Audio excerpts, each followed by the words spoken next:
ਦਰਸ਼ਕੋ break ਤੋਂ ਬਾਅਦ ਤੁਹਾਡਾ ਸਭ ਦਾ ਨਿੱਘਾ ਸਵਾਗਤ ਹੈ।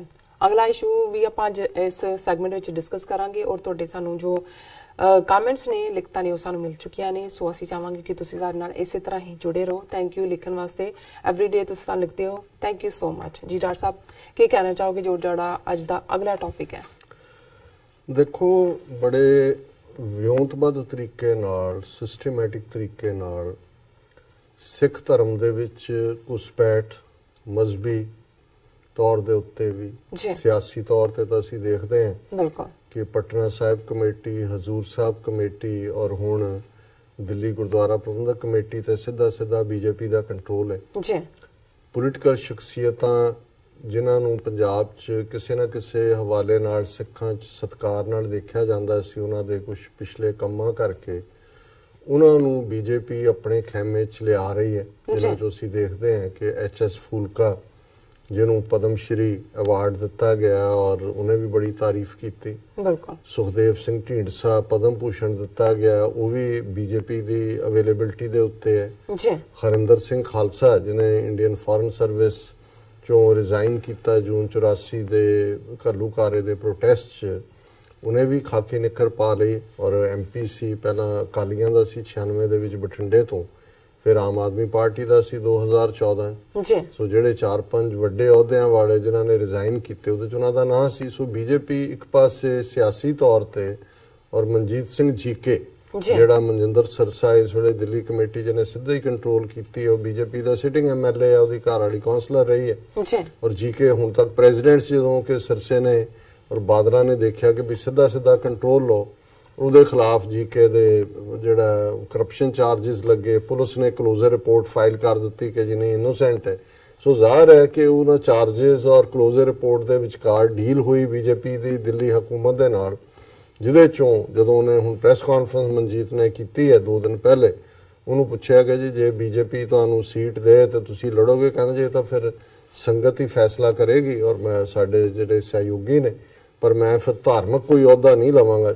ਸੋ ਇਹਦਾ ਮਤਲਬ ਇਹ ਹੈ ਵੀ ਕਲੋਜ਼ਰ ਰਿਪੋਰਟ ਫਾਈਲ ਹੋਣ ਦੇ ਵਿੱਚ ਵੀ ਡੀਲ ਬੀਜੇਪੀ ਦੇ ਨਾਲ ਹੋ ਗਏ। ਮੈਨੂੰ ਕੋਈ ਹੈਰਾਨੀ ਨਹੀਂ ਹੋਏਗੀ ਕਿ ਮਨਜੀਤ ਸਿੰਘ ਜੀਕੇ ਦਿੱਲੀ ਦੇ ਵਿੱਚ ਬੀਜੇਪੀ ਦਾ ਫੇਸ ਹੋਏ ਔਰ ਪੰਜਾਬ ਦੇ ਵਿੱਚ ਫੂਲਕਾ ਜਾਂ ਢੀਂਡਸਾ ਜਾਂ ਹਰਿੰਦਰ ਖਾਲਸਾ ਜਾਂ ਕੱਲ ਨੂੰ ਹੋਰ ਵੀ ਕੁਝ ਸਰਪ੍ਰਾਈਜ਼ ਹੋ ਸਕਦੇ ਨੇ। ਬਿਲਕੁਲ ਧਾਰਮਿਕ ਤੌਰ ਤੇ ਉਹਨਾਂ ਨੇ ਕਿਵੇਂ ਸੌਦਾ ਸਾਧ ਨੂੰ ਖੜਾ ਕੀਤਾ, ਕਿਵੇਂ ਸਿੱਖਾਂ ਦੀਆਂ ਭਾਵਨਾਵਾਂ ਦੇ ਨਾਲ ਖਿਲਵਾੜ ਕੀਤੇ, ਗੁਰੂ ਗ੍ਰੰਥ ਸਾਹਿਬ ਦੀਆਂ ਬੇਅਦਬੀ ਦੀਆਂ ਘਟਨਾਵਾਂ ਔਰ ਫਿਰ ਉਹ ਚਰਨਜੀਤ ਸ਼ਰਮਾ ਹੋਏ, ਸੁਮੇਧ ਸੈਣੀ ਹੋਏ, ਜਿਹੜੇ ਸਾਰੇ ਇਹਨਾਂ ਦੇ ਬੰਦੇ ਸੀ, ਉਹਨਾਂ ਦੇ ਰਾਹੀਂ ਕਿਵੇਂ ਪ੍ਰੋਟੈਸਟ ਕਰ ਰਹੇ ਸਿੱਖਾਂ ਦੇ ਵਿੱਚ ਵੀ ਟੈਰਰ ਪੈਦਾ ਕੀਤਾ। ਸੋ ਉਹ ਆਪਣੀ ਤੌਰ ਤੇ ਉਹਨਾਂ ਨੇ ਜਿਹੜਾ ਸਿੱਖਾਂ ਦਾ ਵਿਸ਼ਵਾਸ ਹੈ ਗੁਰੂ ਗ੍ਰੰਥ ਸਾਹਿਬ 'ਚ, ਉਹ ਤੋੜਨ ਦੀ ਲਾਈਨ ਜਿਹੜੀ ਹੈ ਲਈ। ਔਰ ਜਿਹੜੀ ਘਟਨਾ ਅੱਜ ਚਰਚਾ ਦਾ ਵਿਸ਼ਾ ਹੈ ਔਰ ਸਾਨੂੰ ਭੈਣ ਜੀ ਅਮਨਜੋਤ ਕੌਰ ਉਹਨਾਂ ਨੇ ਵੀ ਬੜੇ ਦੁੱਖ ਦੇ ਨਾਲ ਲਿਖਿਆ, ਮੈਂ ਵੀ ਇਹ ਖਬਰ ਤਾਂ ਦੇਖੀ। ਹੁਣ ਜਿਹੜਾ ਭਾਰਤ ਦਾ ਪ੍ਰੈਜ਼ੀਡੈਂਟ ਹੈ, ਰਾਸ਼ਟਰਪਤੀ ਕੋਵਿੰਦਾ, ਜਿਹਨੂੰ ਜਿਹੜਾ ਇੱਕ ਦਲਿਤ ਨੂੰ ਬੀਜੇਪੀ ਨੇ ਇਸ ਲਈ ਬਣਾਇਆ ਕਿ ਉਹਨਾਂ ਦੇ ਏਜੰਡੇ 'ਚ ਫਿੱਟ ਬਹਿੰਦਾ। ਹਾਲਾਂਕਿ ਜਦੋਂ ਆਪਣੀ ਘਰਵਾਲੀ ਨਾਲ ਹੁਣ ਜਗਨਨਾਥਪੁਰੀ ਤੇ ਦੂਜਿਆਂ 'ਚ ਗਿਆ, ਪੰਡਤਾਂ ਨੇ ਧੱਕੇ ਮਾਰ ਕੇ ਬਾਹਰ ਕੱਢਤਾ, ਅੰਦਰ ਪੌੜੀਆਂ ਵੀ ਨਹੀਂ ਚੜ੍ਹਨ ਦਿੱਤਾ। ਹੁਣ ਉਹ ਜਿਹੜਾ ਚਿਲੀ ਦੇ ਦੌਰੇ ਤੇ ਆਇਆ ਹੋਇਆ ਔਰ ਬੀਜੇਪੀ ਨੇ ਜਿੱਥੇ ਬਾਹਰ ਬਹੁਤ ਸਾਰੇ ਆਪਣੀਆਂ ਫਰੰਟ ਜਿਹੜੇ ਨੇ ਖੜੇ ਕੀਤੇ ਹੋਏ ਨੇ, ਇੱਕ ਓਵਰਸੀਜ਼ ਫਰੈਂਡਸ ਆਫ ਬੀਜੇਪੀ ਹੈ, ਇੱਥੇ ਵੀ ਬੜੇ ਪਾਵਰਫੁਲ ਨੇ ਅਮਰੀਕਾ 'ਚ, ਇਹ ਫੰਡਿੰਗ ਪੈਸਾ ਇਧਰੋਂ ਉਧਰੋਂ। ਹੁਣ ਕੋਵਿੰਦਾ ਦੀ ਚਿਲੀ ਵਿਜ਼ਿਟ ਦੇ ਵੇਲੇ ਜਿਹੜਾ ਹੁਣੀ ਚੱਲ ਰਿਹਾ, ਉਹਨਾਂ ਨੇ ਇੱਕ ਉਹਦੇ ਆਨਰ ਦੇ ਵਿੱਚ ਫੰਕਸ਼ਨ ਆਰਗੇਨਾਈਜ਼ ਕੀਤਾ ਔਰ ਉਹਦੇ 'ਚ ਜਿੱਥੇ ਗੁਰਬਾਣੀ ਜਪਜੀ ਸਾਹਿਬ ਦੀ ਪੂਰੀ ਜਿਹੜਾ ਮੂਲ ਮੰਤਰ ਦੇ ਨਾਲ ਪੂਰੀ ਪੌੜੀ ਇੱਕ ਪੜ੍ਹੀ ਜਾਂਦੀ ਹੈ, ਉਹ ਬੈਕਗਰਾਉਂਡ 'ਚ ਚੱਲ ਰਹੀ ਹੈ ਔਰ ਉਹਦੇ ਤੇ ਡਾਂਸ ਹੋ ਰਿਹਾ। ਓ ਮਾਈ ਗॉड। ਔਰ ਇਸ ਸਾਰੇ ਨੂੰ ਜਿਵੇਂ, ਔਰ ਇਹੀ ਨਹੀਂ ਕਿ ਵੀ ਉੱਥੇ ਫੰਕਸ਼ਨ ਹੋਇਆ ਤੇ ਕਰ ਦਿੱਤਾ, ਈਵਨ ਇੰਡੀਅਨ ਪ੍ਰੈਜ਼ੀਡੈਂਟ ਨੇ ਆਪਣੇ ਫਿਰ ਜਿਹੜਾ ਉਹਨਾਂ ਦੀ ਫੇਸਬੁੱਕ ਔਰ ਟਵਿੱਟਰ ਅਕਾਊਂਟ ਹੈ ਆਫੀਸ਼ੀਅਲ, ਉਹਦੇ ਉੱਤੇ ਉਹਨੂੰ ਰਿਲੀਜ਼ ਕੀਤਾ। ਔਰ ਜਦੋਂ ਹੁਣ ਸਿੱਖਾਂ ਨੇ ਪ੍ਰੋਟੈਸਟ ਕਰਨਾ ਸ਼ੁਰੂ ਕੀਤਾ, ਮੈਂ 2-4 ਦੇ ਥੱਲੇ ਕਮੈਂਟ ਦੇਖੇ ਜੇ ਉਹਦੇ 'ਚ 50 ਕਮੈਂਟ ਨੇ, 30 ਘੱਟੋ ਘੱਟ ਸਿੱਖ ਨਾਵਾਂ ਵਾਲੇ ਨੇ ਜਿਹੜੇ ਕਹਿੰਦੇ ਨੇ ਜੀ ਕੀ ਗਲਤ ਕੀਤਾ ਉਹਨਾਂ ਨੇ। ਮਾਈ ਗॉड। ਹਾਂ, ਉਹ ਕਹਿੰਦੇ ਜੀ ਕਿਉਂ ਨਹੀਂ ਡਾਂਸ ਹੋ ਸਕਦਾ, ਬੜਾ ਪਲੇਜ਼ੈਂਟ ਹੈ, ਬੈਕ ਚੋਂ ਤਾਂ ਬੜੇ ਅਦਬ ਨਾਲ ਡਾਂਸ ਕਰ ਰਹੀ ਹੈ ਜਿਹੜੀ ਹੈ। ਮੈਂ ਉਹ ਸੁਣਾਉਣਾ ਨਹੀਂ ਚਾਹੁੰਦਾ ਕਿਉਂਕਿ ਇਹ ਵੀ ਇਹਦਾ ਮਤਲਬ ਪ੍ਰਮੋਟ ਕਰਨਾ ਹੋਏਗਾ। ਲੇਕਿਨ ਅੱਜ ਇਸ ਹੱਦ ਤੱਕ ਪਹੁੰਚ ਗਏ ਔਰ ਅਸੀਂ ਅਜੇ 2 ਦਿਨ ਕੱਲ ਹੀ ਗੱਲ ਕਰਕੇ ਹਟੇ ਹਾਂ ਕਿ ਕਿਵੇਂ ਆਰਐਸਐਸ ਨੇ ਔਰ ਬੀਜੇਪੀ ਨੇ ਘੁਸਪੈਠ ਕਰਕੇ ਇਹ ਕਾਰ ਸੇਵਾ ਵਾਲੇ ਬਾਬਿਆਂ ਰਾਹੀਂ ਇਤਿਹਾਸ ਤਬਾਹ ਕਰਨ ਤੇ ਲੱਗੇ ਹੋਏ ਨੇ। ਤਰਨਤਾਰਨ ਸਾਹਿਬ ਦੀ ਇਤਿਹਾਸਕ ਡਿਓੜੀ ਜਿਹੜੀ ਕਿ ਕੰਵਰ ਨਿਹਾਲ ਸਿੰਘ ਨੇ ਬਣਵਾਈ ਉਸ ਨੂੰ ਇਹਨਾਂ ਨੇ ਡਿਸਟਰੋਏ ਕਰਵਾਇਆ। ਸੋ ਕੁੱਲ ਮਿਲਾ ਕੇ ਇਹ ਜਿਹੜਾ ਵਰਤਾਰਾ ਹੈ ਇਹ ਐਵੇਂ ਨਹੀਂ ਹੈ, ਕਿਉਂਕਿ ਉਹ ਤਹਿਜ਼ੀਬ ਹੈ ਹੀ ਨਹੀਂ। ਉਹਨਾਂ ਦੇ ਲਈ ਨਾਂਗੇ ਸਾਧੂ ਜੇ ਤੁਸੀਂ ਦੇਖੋ ਕਿਵੇਂ ਹਜ਼ਾਰਾਂ ਦੀ ਗਿਣਤੀ 'ਚ ਹੋ ਕੇ, ਔਰ ਮੈਂ ਹੁਣ ਕਹਿ ਨਹੀਂ ਸਕਦਾ ਵੀ ਉਹਦੇ ਤੋਂ ਕਿਵੇਂ ਉਹਨਾਂ ਤੋਂ ਉਪਦੇਸ਼ ਲੈਂਦੀਆਂ ਇਹਨਾਂ ਦੀਆਂ ਬੀਬੀਆਂ ਜਾ ਕੇ ਉਹਨਾਂ ਨਾਂਗਿਆਂ ਤੋਂ। ਸੋ ਉਹਨਾਂ ਦੀ ਆਪਣਾ ਤਾਂ ਕੋਈ ਨਹੀਂ ਹੈ, ਉਹਨਾਂ 'ਚ ਕੋਈ ਸ਼ਰਮ ਹੈ ਨਾਂ ਦੀ ਚੀਜ਼। ਹੁਣ ਜਿਹੜੀ ਗੁਰਬਾਣੀ ਰਿਸਾਈਟਲ ਹੈ ਇਹ ਇਵੇਂ ਹੀ ਹੈ, ਜਦੋਂ ਅਸੀਂ ਇਸ ਦਾ ਇੱਕ ਅਦਬ ਹੈ। ਤੁਸੀਂ ਜਦੋਂ ਪੜ੍ਹਦੇ ਹੋ ਈਵਨ ਮੈਕਾਲਫ ਵਰਗੇ ਲੋਕ, ਗੋਰਾ ਜਿਹਨੇ history of the 6 by Macauliffe ਲਿਖੀ, ਉਹ ਜਦੋਂ ਆਪਣੇ ਸਟੱਡੀ ਰੂਮ 'ਚ ਵੀ ਹੁੰਦਾ ਸੀ ਤੇ ਜਦੋਂ ਉਹਨੇ ਗੁਰਬਾਣੀ ਦੀ ਕੋਈ ਪੁਸਤਕ ਜਾਂ ਕੋਈ ਧਾਰਮਿਕ ਤੇ ਉਹਨੇ ਆਪਣਾ ਸਿਰ ਢੱਕਿਆ ਹੁੰਦਾ ਸੀ। ਈਵਨ ਆਪਣੀ ਪ੍ਰਾਈਵੇਟ ਸਟੱਡੀ ਦੇ ਵਿੱਚ ਗੋਰੇ ਦਾ ਜਿਹਦਾ ਕੋਈ ਸਿੱਖਿਓ ਦਾ ਫੇਥ ਨਹੀਂ ਸੀ। ਇਹ ਹੈ ਅਦਬ। ਦੂਜੇ ਪਾਸੇ ਅੱਜ ਸਾਡੀ ਗੁਰਬਾਣੀ ਕਿਸ ਹੱਦ ਤੱਕ ਜਾ ਕੇ ਉਸ ਨੂੰ ਪਹਿਲਾਂ ਗੁਰੂ ਗ੍ਰੰਥ ਸਾਹਿਬ ਦੀ ਬੇਅਦਬੀ ਦੀਆਂ ਘਟਨਾਵਾਂ ਔਰ ਉਹਦੇ ਨਾਲ ਜੁੜਿਆ ਹੋਇਆ। ਭੈਣ ਜੀ ਨੇ ਸਾਨੂੰ ਲਿਖਿਆ, ਅਮਨਜੋਤ ਕੌਰ ਨੇ, president of India inserts Gurbani as if attacks on Sikhs in Uttarakhand and Delhi were not enough.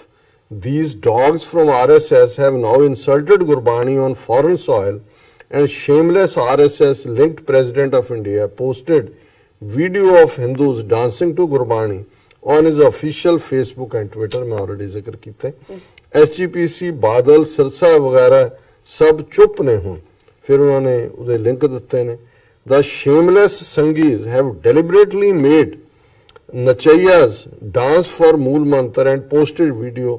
Group is called Friends of India and all Hindus. And the BJP da group hai. Hindus are also justifying this nonsense and asking where it is written one cannot dance on Gurbani. उन्होंने कह रहे हैं जी दसो किथे लिखा है भी गुरबाणी ते डांस नहीं हो सकता। Sir, this is the limit. You and other Panthak channels must show this and show what Indians are openly up to.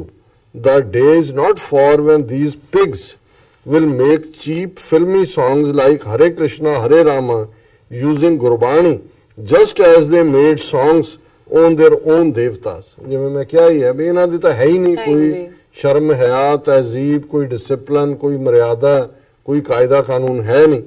फिर उन्होंने कहा if Sikhs don't take strong stand today then you will get sexy Radha type songs for our gurus also in Bollywood or such stage shows soon. Excuse my language, but this is it. Sikhs must not relent until the president deletes it and apologizes. I fully agree.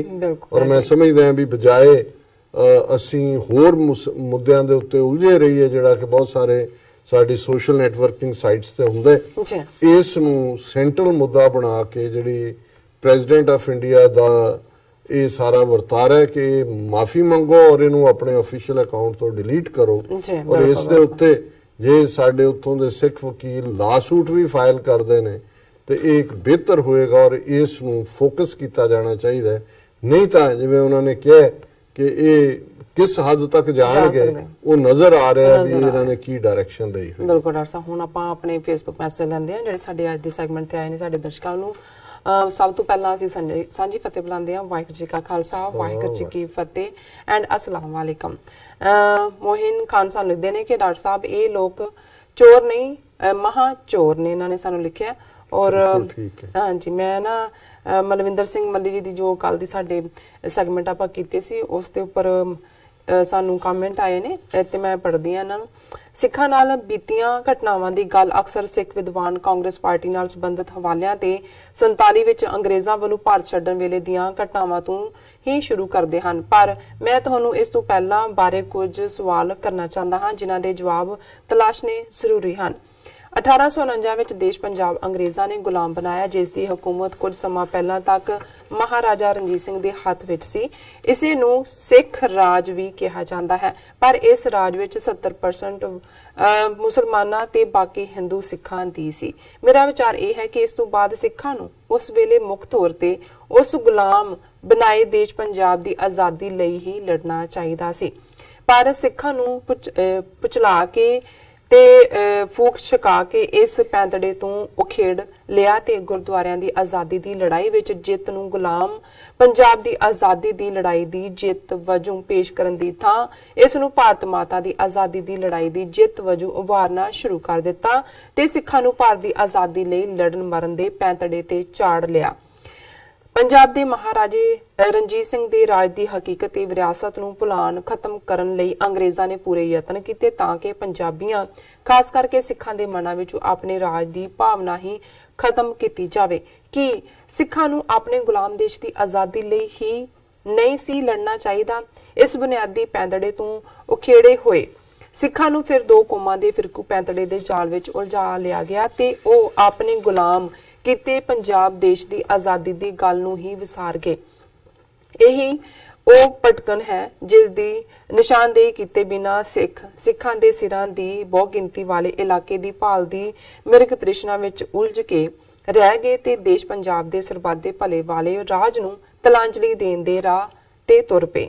Khalistan ਦਾ ਹੋਣ ਤੱਕ ਸਾਹਮਣੇ ਆਇਆ ਸਿਆਸੀ ਸੰਕਲਪ ਦੋ ਕੌਮਾਂ ਦੇ ਫਿਰਕੂ ਸਿਧਾਂਤ ਜਿਸ ਨੇ ਦੇਸ਼ ਪੰਜਾਬ ਦੇ ਇਸ ਦੇ ਸੰਕਲਪ ਤੇ ਜੜਾਂ ਵਿੱਚ ਤੇਲ ਦੇ ਕੇ ਪੰਜਾਬ ਦੀ ਖੂਨੀ ਵੰਡ ਦਾ ਭਾਗੀ ਆਧਾਰ ਬਣਿਆ ਦਾ ਹੀ ਜਾਰੀ ਰੂਪ ਹੈ। ਇਹੀ ਕਾਰਨ ਹੈ ਕਿ ਖਾਲਿਸਤਾਨ ਦਾ ਸਿਆਸੀ ਸੰਕਲਪ ਸਪਸ਼ਟ ਨਹੀਂ ਹੋ ਰਿਹਾ ਤੇ ਸਿਆਸੀ ਲੜਾਈ ਦਾ ਸਾਧਨ ਨਹੀਂ ਬਣ ਰਿਹਾ। ਜ਼ਰਾ ਸੋਚੋ ਕਿ ਜੇ ਸਿੱਖ ਭਾਰਤ ਮਾਤਾ ਦੀ ਥਾਂ ਆਪਣੇ ਗੁਲਾਮ ਬਣਾਏ ਦੇਸ਼ ਪੰਜਾਬ ਨੂੰ ਆਜ਼ਾਦ ਕਰਾਉਣ ਲਈ ਅੰਗਰੇਜ਼ਾਂ ਖਿਲਾਫ ਲੜਦੇ ਤਾਂ ਫਿਰ ਇਤਿਹਾਸ ਕਿਹੋ ਜਿਹਾ ਹੁੰਦਾ ਤੇ ਇੱਥੇ ਦੇਸ਼ਾਂ ਦੀ ਬਣਤਰ ਕਿਹੋ ਜਿਹੀ ਹੁੰਦੀ। ਜੀ ਰਾਜ ਸਾਹਿਬ, ਮਲਵਿੰਦਰ ਸਿੰਘ ਮੱਲੀ ਜੀ ਦਾ ਬਹੁਤ ਬਹੁਤ ਸ਼ੁਕਰੀਆ। ਉਹ ਸਾਨੂੰ ਲਗਾਤਾਰਤਾ ਨਾਲ ਦੇਖਦੇ ਨੇ ਔਰ ਬੜੇ ਸੁਲਝੇ ਹੋਏ ਸਿਆਣੇ ਇੰਟੈਲੈਕਚੁਅਲ ਨੇ ਜੀ।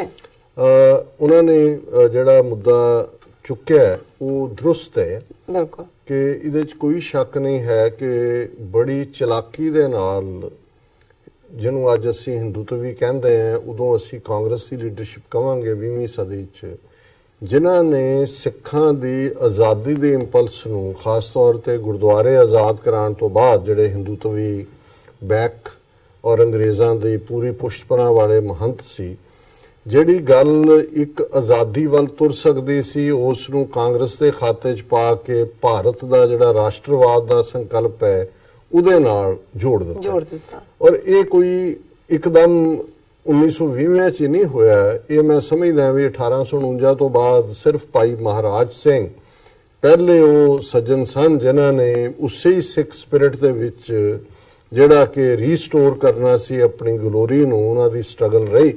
ਜਿਹੜੀ ਈਵਨ ਨਾਮਧਾਰੀ ਮੂਵਮੈਂਟ ਵੀ ਹੈ, ਕੂਕਾ ਮੂਵਮੈਂਟ ਵੀ, ਉਹ ਵੀ ਅੰਗਰੇਜ਼ਾਂ ਨੇ ਬੜੀ ਚਲਾਕੀ ਨਾਲ ਬੁੱਚੜਾਂ ਦੇ ਖਿਲਾਫ ਗਊ ਦੇ ਰੱਖਿਅਕ ਬਣ ਗਏ ਔਰ ਸਾਰੇ ਭਾਰਤ ਨੂੰ ਆਜ਼ਾਦ ਕਰਾਉਣ ਦੀ ਗੱਲ ਜਿਹੜੀ ਸੀ ਕਿ ਜੀ ਰਹਿਣ ਨਾ ਦੇਵੋ ਹਿੰਦ ਚ ਰਾਜ ਫਰੰਗੀ ਦਾ, ਜਦੋਂ ਕਿ ਹਕੀਕਤ ਇਹ ਸੀ ਕਿ ਜਿਹੜਾ ਉਸ ਵੇਲੇ ਦਾ ਖੌਤੀ ਜਿਹੜਾ ਜਿਸ ਨੂੰ ਸ਼ਾਹ ਮੁਹੰਮਦ ਨੇ ਕਿਹਾ ਕਿ ਜੰਗ ਹਿੰਦ ਪੰਜਾਬ ਦਾ ਹੋਣ ਲੱਗਾ, ਦੋਵੇਂ ਪਾਤਸ਼ਾਹੀ ਫੌਜਾਂ ਭਾਰੀਆਂ ਨੇ, ਅੱਜ ਹੋਵੇ ਸਰਕਾਰ ਤਾਂ ਮੁੱਲ ਪਾਵੇ ਜਿਹੜੀਆਂ ਖਾਲਸੇ ਨੇ ਤੇਗਾਂ ਮਾਰੀਆਂ। ਸੋ ਜ਼ਾਹਰ ਹੈ ਕਿ ਜਿਹਨੂੰ ਹਿੰਦ ਕਹਿ ਕੇ ਜਾਂ ਭਾਰਤ ਕਹਿ ਕੇ ਬਾਅਦ ਦੇ ਵਿੱਚ ਸਾਡੀ ਸਾਰੀ ਗਦਰ ਲਹਿਰ ਵੀ ਉਹਨਾਂ ਦੇ ਖਾਤੇ 'ਚ ਭੁਗਤੀ ਔਰ ਅਕਾਲੀ ਲੀਡਰਸ਼ਿਪ ਜਿਹੜੀ ਅਲਟੀਮੇਟਲੀ ਕਾਂਗਰਸ ਦੇ ਹੱਕ 'ਚ ਭੁਗਤੀ। ਇਸ ਦੀਆਂ ਜਿਹੜੀਆਂ ਨੇ ਮੈਂ ਸਮਝਦਾ ਵੀ ਬੁਨਿਆਦਾਂ 19ਵੀਂ ਸਦੀ 'ਚ ਹੀ ਰੱਖੀਆਂ ਗਈਆਂ ਸੀ ਔਰ ਗਦਰ ਮੂਵਮੈਂਟ ਨੇ ਉਸ ਥਾਟ ਨੂੰ ਜਿਹਦੇ 'ਚ ਕਿ ਫਿਰ ਇਹ ਸਾਰੇ ਲਾਲ ਬਾਲ ਪਾਲ ਵੜ ਗਏ, ਲਾਲਾ ਲਾਜਪਤ ਰਾਏ, ਬਾਲ ਗੰਗਾਧਰ ਤਿਲਕ, ਵਿਪਨ ਚੰਦਰ ਪਾਲ, ਔਰ ਇਹ ਹੌਲੀ ਜਿਹੜੀ ਆਪਣੀ ਆਜ਼ਾਦੀ ਦੀ ਗੱਲ, ਸਿੱਖ ਹੋਂਦ ਦੀ ਗੱਲ ਜਾਂ ਦੇਸ਼ ਪੰਜਾਬ ਦਾ ਜਿਹੜਾ ਸੰਕਲਪ ਸੀ ਜਿਸ ਨੂੰ ਕਿ ਬੜੇ ਹਾਰਮੋਨੀ ਦੇ ਨਾਲ ਜਿੱਥੇ ਸਾਰੀਆਂ ਕੌਮਾਂ ਵਸਦੀਆਂ ਸੀ, ਉਹ ਅਲਟੀਮੇਟਲੀ ਇਹ ਟੂ ਨੇਸ਼ਨ ਵਾਲੀ ਲਾਈਨ ਵੀ ਸਾਵਰਕਰ ਨੇ ਦਿੱਤੀ, ਕੋਈ ਸ਼ੱਕ ਨਹੀਂ ਹੈ। ਔਰ ਮੈਂ ਸਮਝਦਾ ਵੀ ਬੇਸ਼ੱਕ ਅੱਜ ਸਾਡੇ ਲਈ ਤਾਂ ਇਹ ਹੁਣ ਬੀਤੇ ਦੀ ਹਿਸਟਰੀ ਹੈ ਕਿ ਜੇ ਇਵੇਂ ਨਾ ਹੁੰਦਾ ਤੇ ਇਵੇਂ ਹੋ ਜਾਂਦਾ। ਸੋ ਮਾਲੀ ਸਾਹਿਬ, ਮੈਂ ਸਮਝਦਾ ਵੀ ਅੱਜ ਜਿੱਥੇ ਅਸੀਂ ਖੜੇ ਹਾਂ ਇਹ ਸਾਡੀ ਹੁਣ ਬ੍ਰਿਗ ਤ੍ਰਿਸ਼ਨਾ ਨਹੀਂ ਹੈ, ਮਿਰਾਜ ਨਹੀਂ ਹੈ ਸਾਡੇ ਕੋਲ ਹੋਰ ਕੋਈ ਚੋਇਸ ਨਹੀਂ ਹੈ। ਹੁਣ ਅਸੀਂ ਹਿਸਟਰੀ ਨੂੰ ਅਨਡੂ ਨਹੀਂ ਕਰ ਸਕਦੇ। ਪਾਕਿਸਤਾਨ ਹੋਂਦ ਚ ਆਇਆ 70-72 ਸਾਲ ਤੋਂ ਡਿਫਿਕਲਟੀਜ਼ ਦੇ ਬਾਵਜੂਦ ਉਹਨਾਂ ਨੇ ਸਰਵਾਈਵ ਕੀਤਾ ਹੈ। ਅਖੰਡ ਭਾਰਤ ਦਾ ਇਹਨਾਂ ਦਾ ਕਨਸੈਪਟ ਪੂਰਾ ਨਹੀਂ ਹੋਣ ਦਿੱਤਾ ਉਹਨਾਂ ਨੇ। ਹਿੰਦੂਤਵਾਦੀ ਸੋਚ ਅੱਜ ਹਿੰਦੂ ਰਾਸ਼ਟਰ ਦੇ ਲਈ ਹੈ। ਹੁਣ ਅਸੀਂ 19ਵੀਂ ਸਦੀ ਤਾਂ ਵਾਪਸ ਨਹੀਂ ਜਾ ਸਕਦੇ ਕਿ ਵੀ ਅਸੀਂ ਉਸ ਕਨਸੈਪਟ ਨੂੰ ਜਾਂ ਉਸ ਥਾਟ ਨੂੰ ਜਿਹੜਾ ਉਸ ਰਾਜ ਦੇ ਨਾਲ ਜੁੜਿਆ ਹੋਇਆ ਸੀ, ਅਸੀਂ ਇਹੀ ਇਮੇਜਿਨ ਕਰ ਸਕਦੇ ਹਾਂ ਕਿ ਵੀ ਚਲੋ ਅੱਜ ਸਾਡੇ ਕੋਲ ਇੱਕ ਖਿੱਤਾ 50,300 ਸਕੁਅਰ ਕਿਲੋਮੀਟਰ ਦਾ ਹੈ ਜਿੱਥੇ ਸਿੱਖ ਸਿਰਾਂ ਦੀ ਗਿਣਤੀ ਦੇ ਲਿਹਾਜ਼ ਨਾਲ ਮੈਜੋਰਿਟੀ 'ਚ ਨੇ। ਜੇ ਅਸੀਂ ਇਸ ਨੂੰ ਲਿਬਰੇਟ ਕਰਵਾ ਲੈਂਦੇ ਹਾਂ ਜਿਹੜੇ ਹਿੰਦੂਤਵੀ ਆਕੂਪੇਸ਼ਨ ਦੇ ਥੱਲੇ ਅਸੀਂ ਫਸੇ ਹੋਏ ਹਾਂ, ਔਰ ਉਹਨੂੰ ਇੱਕ ਅਸੀਂ ਆਦਰਸ਼ ਦੇ ਤੌਰ ਤੇ ਸਾਡਾ ਉਹ ਇਨਸਾਨੀ ਕਦਰਾਂ ਕੀਮਤਾਂ ਵਾਲਾ ਬਿਨਾਂ ਨਫ਼ਰਤ ਤੋਂ, ਜਿਹਦੇ 'ਚ ਹਿੰਦੂ ਸਿੱਖ ਮੁਸਲਮਾਨ ਈਸਾਈ ਉਹ ਜਿਹੜੇ ਨੇ ਪਰਸੂਟ ਆਫ ਹੈਪੀਨੈਸ ਕਰ ਸਕਣ, ਸਰਬੱਤ ਦੇ ਭਲੇ ਦੀ ਗੱਲ।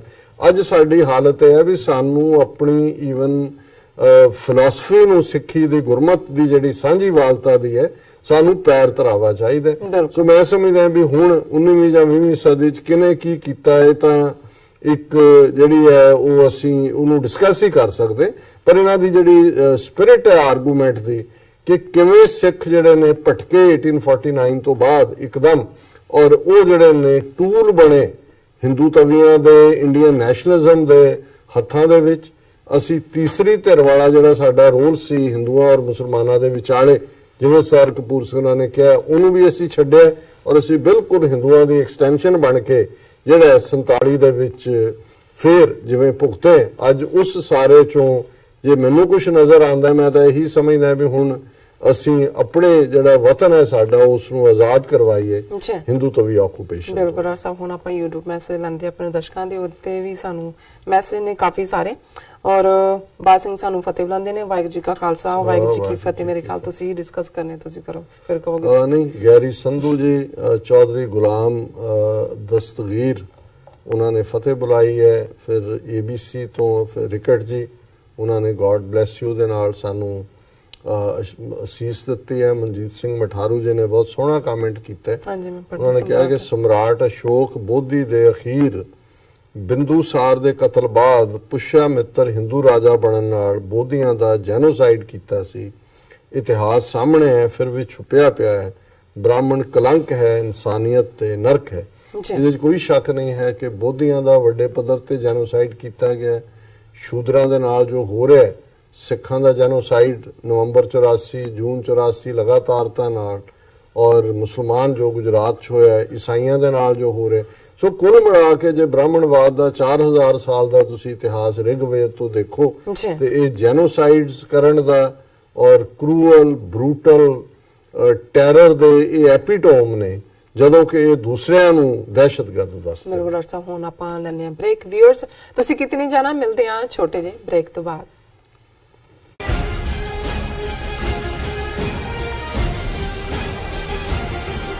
ਖਾਲਸਾ ਸਾਜਨਾ ਦਿਵਸ ਨੂੰ ਦੇਸ਼ ਵਿਦੇਸ਼